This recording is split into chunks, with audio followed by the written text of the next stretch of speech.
multiple hits around the nervous system that SCA3 can produce, and it has a biology that is not that dissimilar in terms of the stuttering in the gene to the SCA1 that has now linked to Alzheimer's, SCA2 that occurs commonly in the Cuban population but also throughout the country here, SCA3, 6, 8, 17. Huntington's disease is a similar kind of problem.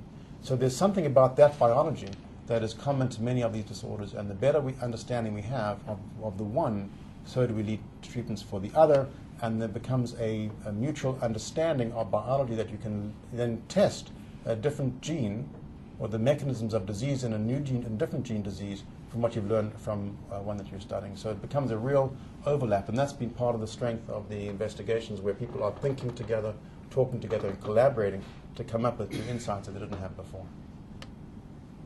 Thank you. Thank you very much. We have Machado Joseph in New England and also in California because a lot of the Azorean population has migrated there. Quite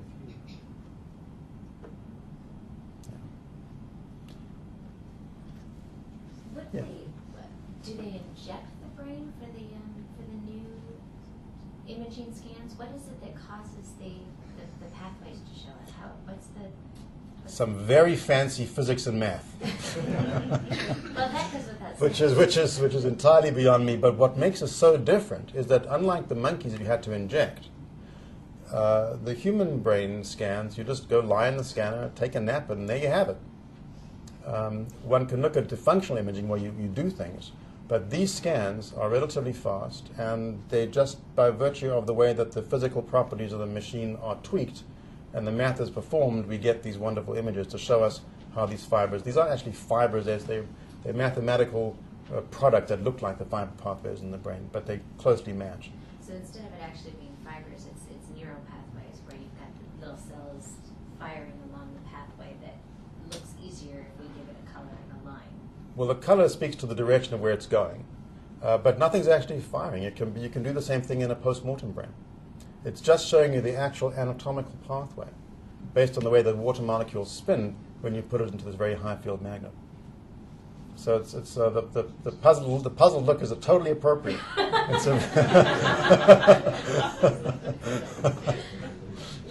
Schmahmann, when we met with you up in Boston, and you showed us not the new pictures that you just unveiled tonight, but the other ones, and you talked to us about how evolving technology has been so critical, the software and the development of software to enable you to make these discoveries, and that was a part of what was required out of the funding, that it would go to advancements in these kinds of technologies that can keep up with you and allow you to discover. Can you talk a little bit about how important that part and aspect of it is for you? Well, I'll tell you, this is so important that the NIH has committed, I think, it's either $30 or $60 million, a large amount of money in the NIH budget, to what they call the connectome, the Human Connectome Project, and they have people around the country fighting each other to try and get this one major grant, which, over 5 years with multiple collaborative studies, that money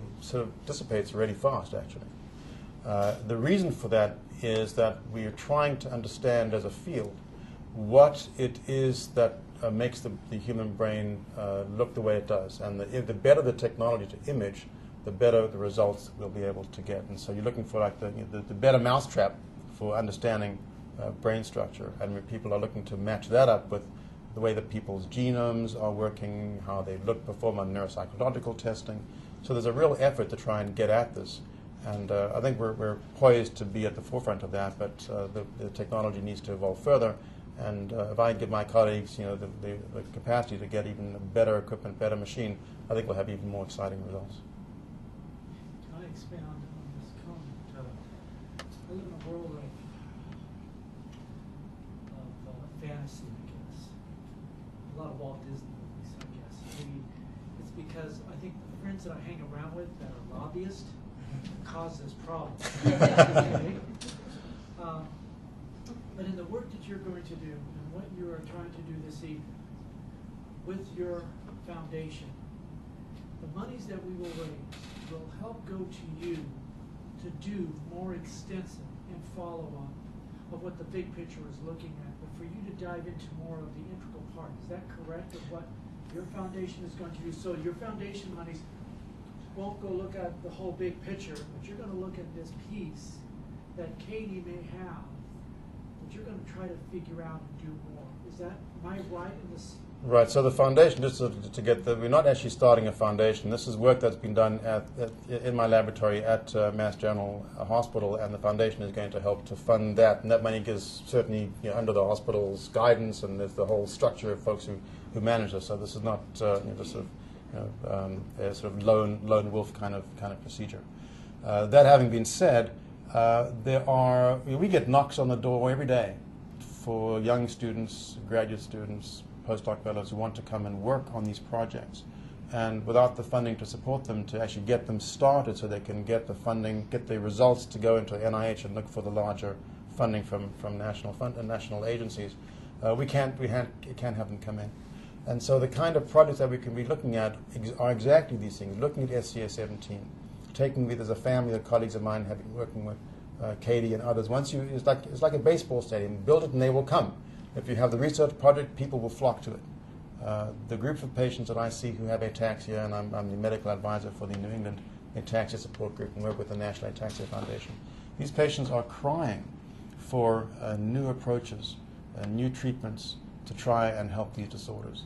And I believe that further along from that, there's the two other aspects. So there's three big pushes here.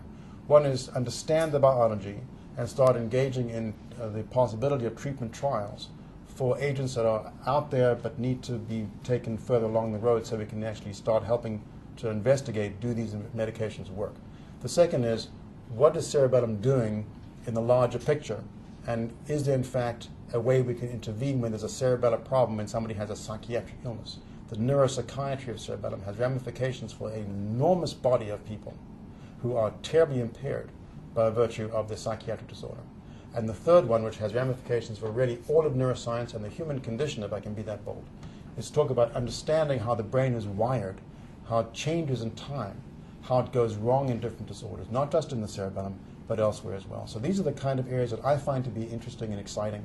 They're not scattered, it's a broad focus within a specific set of ideas, all of which can be pushed along with the people who have the capacity, the training, and the interest and the enthusiasm to go and do that. The one thing is missing, and that's why we're here tonight.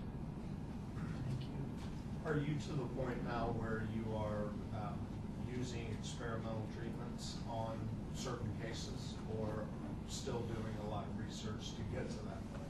There are very few treatment trials around the country in ataxia. There is one looking at a kind of mitochondrial cofactor called idebenone, one called coenzyme Q10. These are ameliorating, hopefully to some extent, but they're not actual treatments of the underlying disease.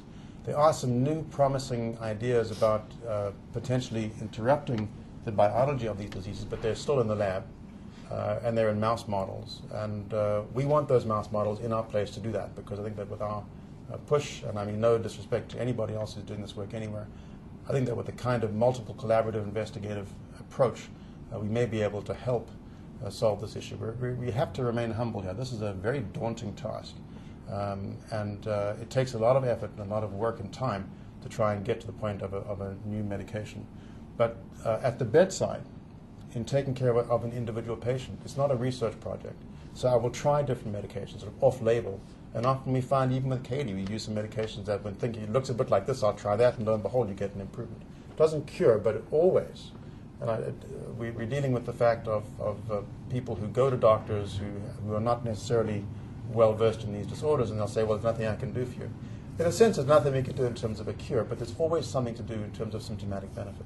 And so that's what we work with, and we try and use medications available to improve quality of life every way along the line, including treatment of depression, which is often masked or unrecognized, or mental anguish that can respond to specific medications, and helping people get through these conditions, preventing the simple things like infections and trouble with swallowing and pressure sores, or following blood pressure and making sure it doesn't drop too low.